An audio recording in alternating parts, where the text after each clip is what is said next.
Alucinante. Pero bueno, vamos a pasar a nuestro primer entrevistado, el congresista Octavio Salazar. Congresista, buenas noches. ¿Qué tal, Duvalque? Un gusto, un placer, un saludo cordial a todos los ciudadanos que nos están viendo. Yo le quería preguntar un poquito, finalmente, lo que acaba de decir, ¿no? El día viernes se reúne con Alan García Pérez. ¿Ya definió Keiko Fujimori cuándo se va a reunir? ¿Se va a reunir finalmente con el presidente del Consejo de Ministros? Bueno, nosotros hemos tenido una reunión el día de ayer en la mañana con la presidenta del partido y hasta ese momento no había ninguna llamada sobre el particular. Lo acabo de escuchar al primer ministro manifestando que él ha tomado contacto con el congresista Tubino y que a través de él le ha hecho la invitación. Me parece que la invitación tiene que ser de persona a persona, ¿no? No podemos estar con mensajitos. Si yo te voy a invitar a ti a una reunión, tengo que ir directamente a ti a invitarte. No puedo hacerlo a través de otras personas. Yo creo que eso es importante que tenga que corregir, creo, el primer ministro, para que sea una invitación directa. Creo que es fácil llamar por teléfono al partido, solicitarlo y hacer una llamada telefónica. Pero ¿cómo finalmente? ¿A quién tendría que llamar? ¿Al celular directo de Keiko o a algún al partido o pedirlo, ¿no? O pedirlo. Creo que eso es mucho más sincero, creo. Pero digamos que hay una intención del fujimorismo, porque en un momento, ¿no? Héctor Becerril tuvo unas palabras que sí, que no, y finalmente Juan José Díaz Dios al final dijo que sí, que había esa intención. Entenderás, Cristian, que también es poco creíble la forma y manera como se ha venido desenvolviendo todo este tema del diálogo, ¿no?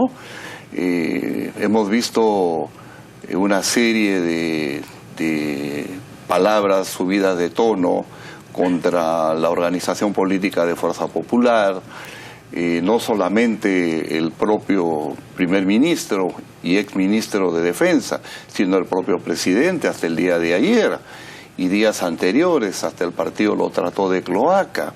La verdad que hay un ambiente enrarecido y un poco raro, todas estas supuestas desavenencias o desavenencias motivadas, y que se quiera llegar a un diálogo que a todas luces parece pues algo forzado, algo que está planificado y con la finalidad de poder tener un tiempo necesario para poder ir poniendo en regla, poniendo en orden algunas cosas dentro de la propia organización, ¿no? Pero ¿qué podría estar manejando el gobierno?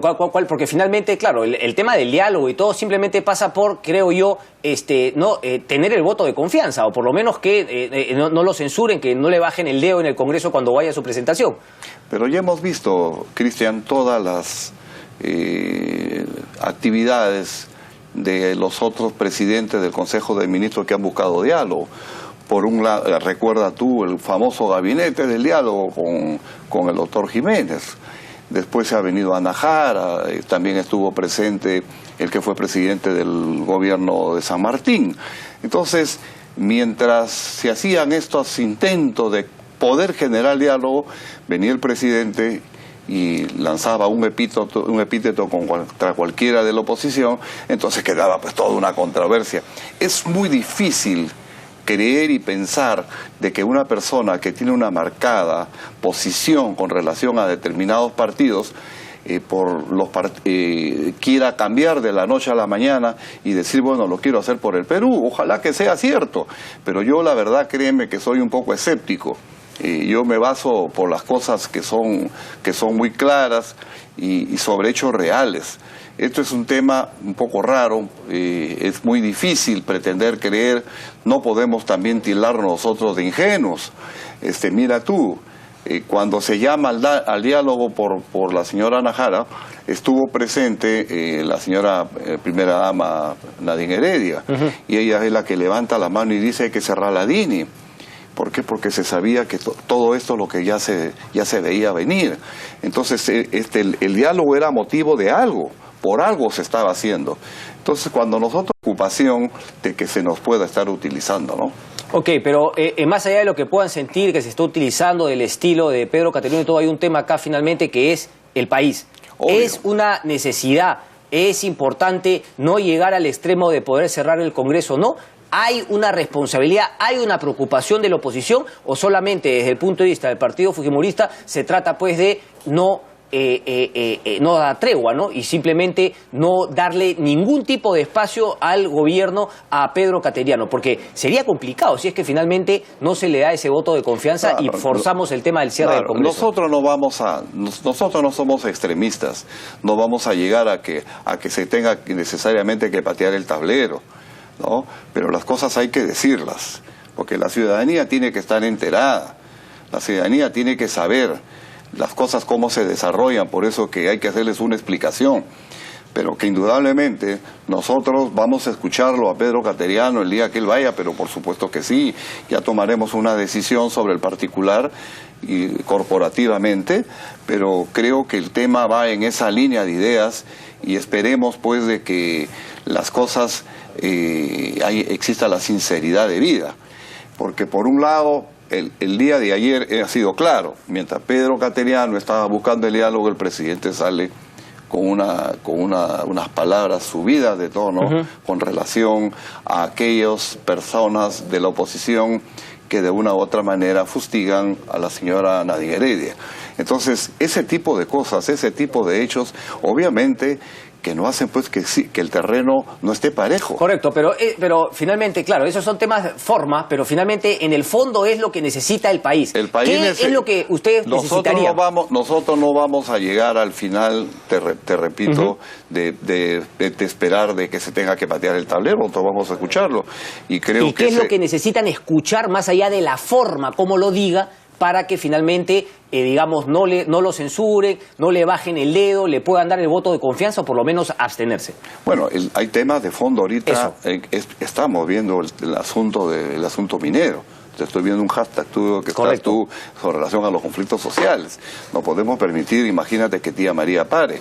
Y alrededor de Tía María estamos hablando que hay 8.000 millones de dólares de otros asientos mineros que podrían también paralizarse. Estamos hablando en el propio Arequipa, la ampliación de Cerro Verde, entre otros, ¿no? Entonces hay una preocupación definitivamente, porque cada dinero menos que ingrese, indudablemente que eso afecta a la economía, son menos puestos de trabajo. Entonces va por el tema económico y sobre todo el compromiso para sacar Tía María adelante. Ese es un tema importante. Hay otros temas importantes, el propio tema de la seguridad, ¿no? Que es un tema pues delicado y complejo lo que estamos viendo. Las recetas que se han dado no son recetas adecuadas. Entonces, hoy por hoy requerimos nosotros de que verdaderamente exista la decisión política de querer enfrentar el problema del 24x24 para la policía. No tenemos efectivos policiales, pero tampoco queremos solucionar el problema del 24x24. Entonces, si tenemos una solución que podría ser beneficiosa para el país, de que con 700 millones podamos solucionar el 24x24 y tener el 75% de los efectivos policiales en las calles, poder tener más efectivos policiales en las calles. Entonces, si esa es una solución que podría ser a corto o mediano plazo, ¿por qué no hacerla? Entonces, obviamente creo que hay que hacer una agenda, y una agenda que podamos conversarla con el presidente del Consejo de Ministros y poder llegar pues a acuerdos, pero que verdaderamente se cumplan. Correcto. Justamente queremos soltar un poquito la pregunta para el día de hoy. A ver, muéstramela, por favor. Conflictos sociales y minería, ¿no? ¿Debe resolver el gobierno de turno o el Estado peruano? Y cuando me refiero al Estado peruano, incluye al gobierno de turno, pero mucho más. Además de, obviamente, hacer una política de Estado que trascienda al gobierno de turno. Porque, recordemos, los problemas de los conflictos sociales y la minería no viene de este gobierno. Viene del gobierno anterior y viene de gobiernos anteriores. Es una constante, parece, en nuestra realidad. Y el Perú es un país minero, pero hasta ahora no ha sabido solucionar o por lo menos crear un protocolo, un procedimiento, una manera en la cual la sociedad, digamos los campesinos, las comunidades campesinas, incluso los agricultores se sientan parte de ese beneficio que obviamente trae la minería. Algunos lo sienten y lo tienen claro, otros no. A mí me parece que finalmente los conflictos sociales, digamos, de alguna manera son aprovechados. No es el problema digamos, este tema del terrorismo antiminero, sino finalmente sino finalmente, bueno, ya perdí el lazo. Tenemos a nuestros invitados, por favor, Jaime Antezana, me hablan todos por el oído. Jaime, ¿cómo está? Muy buenas noches. Buenas noches. Yo quiero hablar ahora del narcotráfico, también con el congresista Octavio Espinosa, porque finalmente... Octavio Salazar, disculpe. Porque finalmente lo que hemos visto ahora con el Porsche y todo, la persona ha estado presa el mes de noviembre y ha salido liberada. ¿Tenemos el peligro de llegar a una mexicanización o a la época de Colombia? Yo creo que sí. Yo creo que es al estilo colombiano de los ajustes de cuentas de motos lineales, en la que baja uno o dos y disparan en la cabeza y al corazón y finalmente vuelven a tomar su moto y se van. A eso se ha superpuesto ahora ataques con armas largas, ¿no? Como fue la de Armendáriz el año 2008, como fue el caso del que manejaba el Lamborghini, y finalmente hasta llegar a lo que ocurrió en el distrito de San Miguel, en el que se ataca con granadas y metralletas. Es decir, estamos en un proceso de colombianización y mexicanización simultáneamente. No va a dejar de haber ajuste de cuentas al estilo colombiano, pero ahora se suma este tipo de atentados, que es un narcoatentado contra gente que, según toda la información que se tiene arrugas económicas. Correcto. ¿No? Congresista Salazar, finalmente el tema de la mexicanización y colombización no solamente pasa por las mafias y por la violencia, sino también por una penetración en las instituciones del Estado. ¿Cómo ve ese tema? ¿Hay manera de controlarlo? ¿Se puede hacer algo desde el Congreso, quizá con legislación? ¿Qué se puede hacer finalmente para no llegar a esos extremos? Bueno, el Perú tiene un efecto que es importante dentro del análisis, el factor Colombia. Colombia está haciendo una presión muy fuerte con relación al seguimiento y a la destrucción de bandas. Entonces, toda esa presión que ejerce, eso es el efecto globo. Presionas en Colombia y se viene al Perú. Entonces, hay una serie de organizaciones criminales que están llegando al Perú de una u otra manera y que tienen relación con las bandas de narcotraficantes. Se ha abierto un corredor que, saliendo de Pichis Palcazo, se salen avionetas con dirección a Bolivia y luego a Brasil, y en Brasil se está preparando el crack, que es una droga de gran aceptación en Brasil. Entonces también están viniendo, mafias brasileras están viniendo al Perú con la finalidad de poder hacer sus negocios. Entonces hoy en día el Perú se está volviendo en un centro financiero del narcotráfico, producto indudablemente de la falta y la carencia de medidas de contención en cuanto a temas de inteligencia y de tener una fuerza importante que nos permita luchar contra la criminalidad. Mire usted, Colombia hizo el Plan Colombia. La importancia de tener un plan coherente, un plan mediante el cual los colombianos llevaron a una proporción importante el número de avionetas, de aviones para el combate al narcotráfico.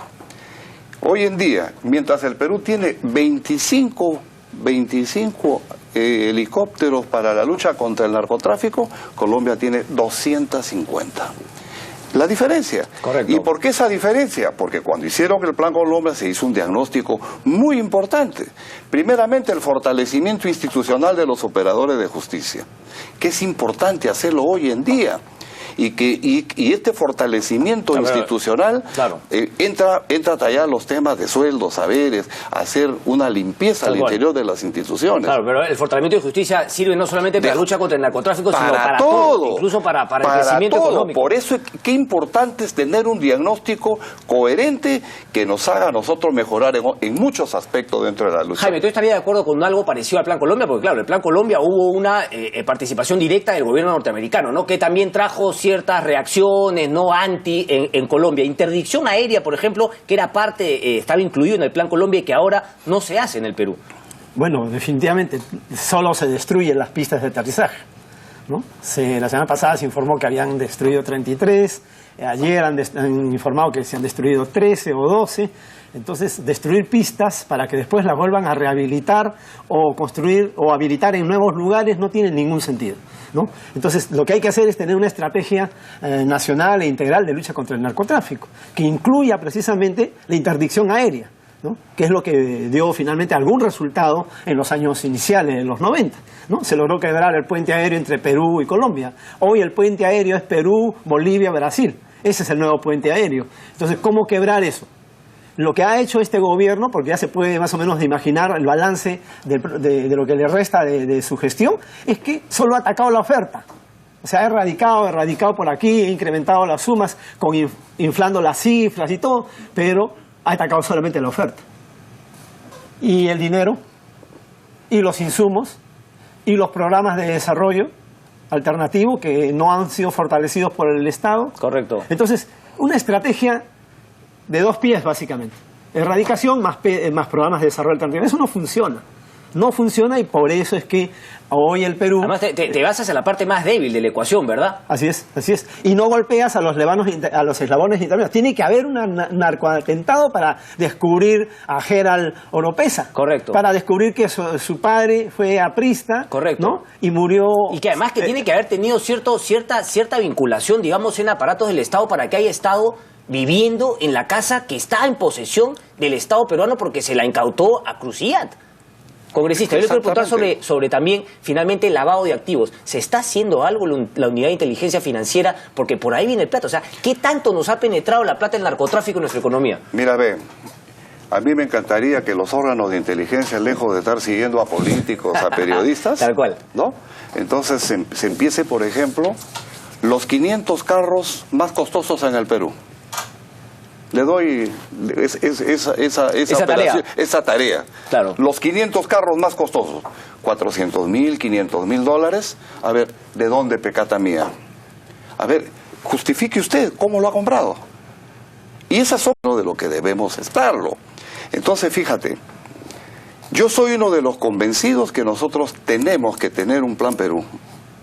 Y el próximo gobierno va a tener que hacerlo, porque nos estamos quedando solos. Y el grave peligro, Colombia está empujando para poder llegar a una paz con las FARC.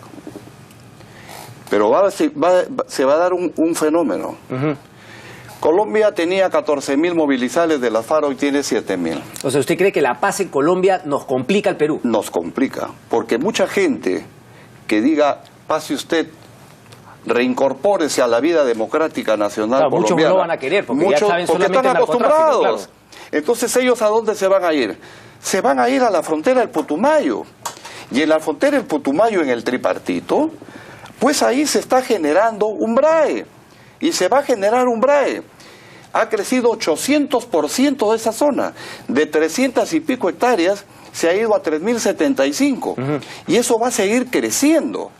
Entonces, va a ser para nosotros un problema gravísimo si es que no hacemos reformas, por favor, pero reformas coherentes en base a diagnóstico, como muy bien lo está diciendo, diagnósticos claros, que nos permita a nosotros solucionar este grave problema, que nos permita ante el diagnóstico la prognosis y después de la prognosis el plan. Y atacar las cosas convenientemente. Correcto. Le tomo la palabra, congresista, porque tienen 33%, ¿ah? Son la carta, seguramente, ¿no? Finalmente, si son gobierno, me imagino que ese plan lo pondrá en práctica. Lo que acabo de decirles, ¿por qué no sé las 400 personas que tienen los carros más costosos? Correcto. Jaime, ¿cómo vinculamos el tema de la delincuencia, esas cosas que hemos visto con Gerald Oropesa, finalmente con el narcotráfico, ¿no? Porque, claro, la frase de Urresti pues fue para el olvido, ¿no? Este tema de los sicarios entre ellos, vinculados al narcotráfico, como que se eliminan entre ellos, que fue una locura, pero la gente en Lima comienza a ver este tipo de cosas, que tú puedes estar en una calle, ¿no? Ampliamente circulada y de repente una balacera y es un ajuste de cuentas. Yo me acuerdo que vi esta nota en el noticiero temprano, pero desde el comienzo quedaba claro pues que no era un robo, no era un asalto, era un ajuste de cuentas del narcotráfico. A ver, datos. El día 20 de marzo, grupo armado del clan Quispe Palomino ajustó cuentas con 2 autoridades de Huancamayo, en el distrito de Santo Domingo de Acobamba. Hace 2 días, una bala perdida, según el alcalde de Mi Perú, que es un centro poblado, correcto, dice que es ajuste de cuentas entre narcos, ¿no? Y que no son enfrentamientos entre bandas o pandillas, sino son enfrentamientos entre sicarios, ajustes de cuentas. Murió la niña. Y tenemos lo del Porsche, ¿no es cierto? Entonces uno ve y vemos que transversalmente el narcotráfico cruza estas tres formas de violencia, ¿no? En las rutas de la droga, en las zonas de aquí de consumo, ¿no? Y afirmas que a mi entender representan, digamos, la emergencia chola en el narcotráfico, ¿no? Este muchacho Gerald Oropesa es en realidad un muchacho de tipo provinciano, ¿no? Y vemos cómo entonces lo cholo empieza a emerger en los diversos peldaños de la cadena del narcotráfico. Antes no era así. No era así. Y no se puede decir, por ejemplo, porque me acuerdo que en los 80 las notas que sacaba Caretas era ¿no? la banda de los pitucos, la banda de estos, de tal y tal, que eran finalmente los que se cargaban de hacer la exportación de coca. A ver, yo tengo las cosas bien claras. Para mí, la producción de coca y el procesamiento se ha indigenizado. Ok. ¿Ya? El procesamiento de pasta, el refinamiento se ha cholificado, okay, ¿no es cierto? Y los envíos de cocaína a Europa, a Asia y a Sudáfrica, parte de África también, ya ahí combinan los narcos cholos emergentes con los antiguos narcotraficantes que han logrado lavarse completamente, ¿no?, social y políticamente, ¿no? Entonces es un tema esa es la fisonomía actual del narcotráfico. Son clanes familiares al fin y al cabo, ¿no? Hacia adentro, clanes familiares, y a los de afuera mixtos con narcotraficantes que vienen de afuera también. Correcto. Yo te quería hacer una última pregunta. ¿Qué puede hacer el gobierno y qué puede hacer desde el Congreso de la República, ¿no?, para pasearle un poquito alguna legislación? ¿Qué se puede hacer? Bueno, se debió hacer porque se discutió ya un paquete de normas electorales, ¿no? Y lamentablemente no se hizo lo que se debió hacer. Se ha aprobado la curul vacía, que no sirve para nada. Es simbólico, ¿no? Es para decir a las cámaras y a los flashes, estamos haciendo algo contra el narcotráfico, pero que tiene inaplicabilidad. Es una ley metafísica, porque no va a coger a nadie, ¿no? Es simbólica, como lo dicen otros. Entonces, lo que debió hacer es que todos los candidatos tienen que informar todos sus bienes. Y si no aparece uno de sus bienes que después, vía diversas vías, fuentes abiertas, se descubre, este señor tiene que salir al Congreso, ¿no? Y ser investigado por lavado de activos. 2, tiene que decir sus fuentes de financiamiento, sus fuentes de ingresos, ¿no es cierto? Eso por ley. Todos sus procesos judiciales, penales, tiene que aparecer como condición sine qua non para ser candidato. Por la situación, digamos, por la realidad del peligro del narcotráfico, ¿tú crees que a priori nosotros deberíamos pensar mal y más bien que nos prueben lo contrario? Por supuesto. Pero no tiene que ser investigado si es que pone, digamos, todos sus datos de bienes y propiedades, claro. ¿No? O sus fuentes de ingresos, pero que nos digan cuánto realmente ganan. Y que la unidad de inteligencia financiera, que ahora está más activa, les haga un chequeo, ¿no? Les haga un chequeo, porque si no estamos viendo de dónde viene su dinero, ¿no? Y si al final la OMPE solamente revisa las cuentas y solamente descubre que algunos han dado... Ahí me has hablado obviamente únicamente de la penetración del dinero en el narcotráfico en la política. No solo el narcotráfico, eso tiene que aplicarse a los mineros ilegales, claro, a los contrabandistas. Correcto, pero digamos en el impacto que puede tener en penetrar en la política de dinero de actividades ilegales. ¿Es preocupación de Fuerza Popular ese tema? Pero por supuesto que sí. Existen una serie de normas que debemos aprobar dentro de este paquete para el tema de la modificación de toda la ley de los partidos políticos, y tienen que contemplarse.